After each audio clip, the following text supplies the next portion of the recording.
मुझे अगले संडे को किट्टी पार्टी में जाना है।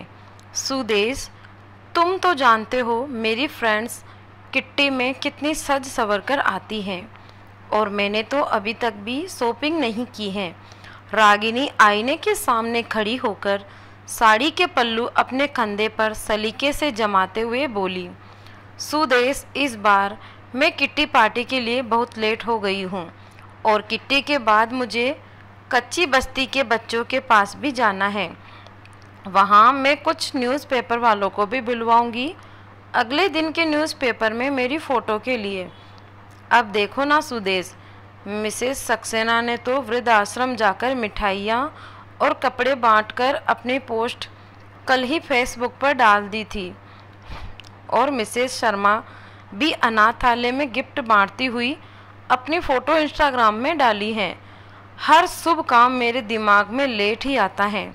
सुदेश, तुम सुन भी रहे हो मैं क्या बोल रही हूँ?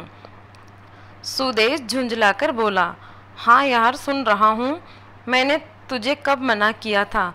शॉपिंग के लिए ड्राइवर को लेकर चली जाती और तुम भी किसी आश्रम में दे आती जो तुम्हें देना है, और अपनी नेकी करती, तस्वीरें डाल देती फेसबुक और न्यूज़पेपर में। मुझे क्यों सुना रही हो? शर्ट की बटन लगाते हुए सुदेश बोला, अब और कितनी देर लगाओगी तैयार होने में?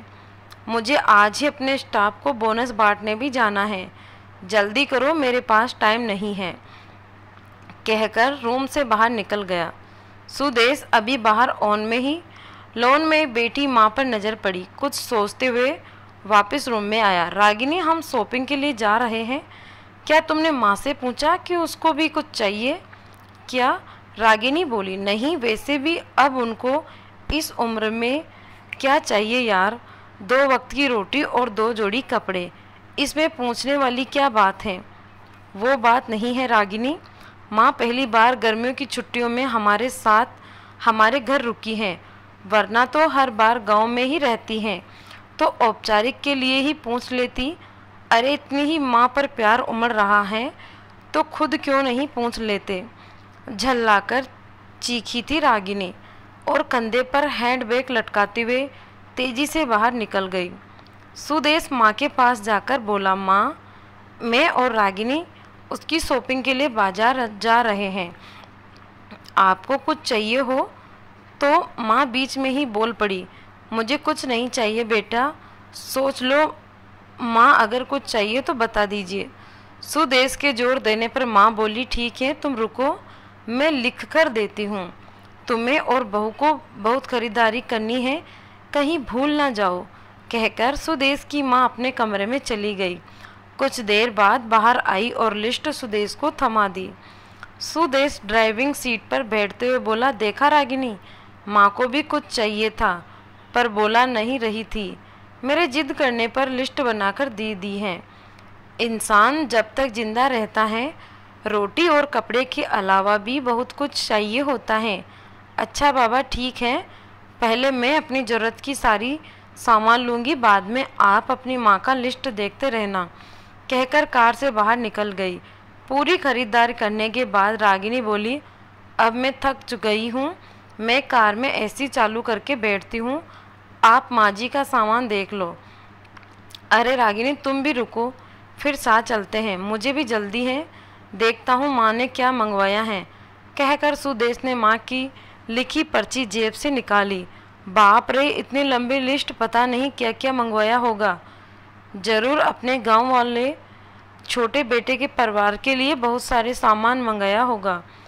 और बनो श्रवण कुमार, कहते हुए गुस्से से सुदेश की ओर देखने लगी। पर ये क्या? सुदेश की आंखों में आंसू, और लिस्ट पकड़े हुए सुदेश का हाथ सूखे पत्ते की तरह हिल रहा था, पूरा शरीर कांप रहा था। रागिनी बहुत घबरा गई। क्या हुआ? ऐसा क्या मांग ली है तुम्हारी माँ ने? कहकर सुदेश के हाथ से पर्ची झपट ली। हैरान थी रागिनी भी, इतनी बड़ी पर्ची में बस चंद शब्द ही लिखे थे। पर्ची में लिखा था, बेटा सुदेश, मुझे तुमसे किसी भी अवसर पर कुछ नहीं चाहिए, फिर भी तुम जिद कर रहे हो तो तुम्हारे शहर की किसी दुकान में अगर मिल जाए तो फुर्सत के कुछ पल मेरे लिए लेते आना। ढलती सांझ हो गई हूँ अब मैं सुदेश, मुझे गहराते अंधियारे से डर लगने लगा है, बहुत डर लगता है। पल पल मेरी तरफ बढ़ रही मौत को देखकर जानती हूँ मौत को टाला नहीं जा सकता, शाश्वत सत्य है। पर अकेलेपन से बहुत घबराहट होती है सुदेश, इसीलिए बेटा जब तक तुम्हारे घर पर हूँ कुछ पल बैठा कर मेरे पास, कुछ देर के लिए ही सही, बांट लिया कर मेरे बुढ़ापे का अकेलापन, अपने साथ बिन दीप जलाए ही रोशन हो जाएगी तेरी जीवन की सांझ। बेटा कितने साल हो गए बेटा तुझे स्पर्श ही नहीं किया, एक बार फिर से आ, मेरी गोद में सर रख और मैं ममता बीजे अतेली से सहलाऊं तेरे सर को। एक बार फिर से इतराए मेरा हृदय, मेरे अपनों को करीब, बहुत करीब पाकर बेटा, और फिर मुस्कुराकर मिल लूं मौत के गले। क्या पता बेटा अगली गर्मी की छुट्टियों तक रहूं या ना रहूं।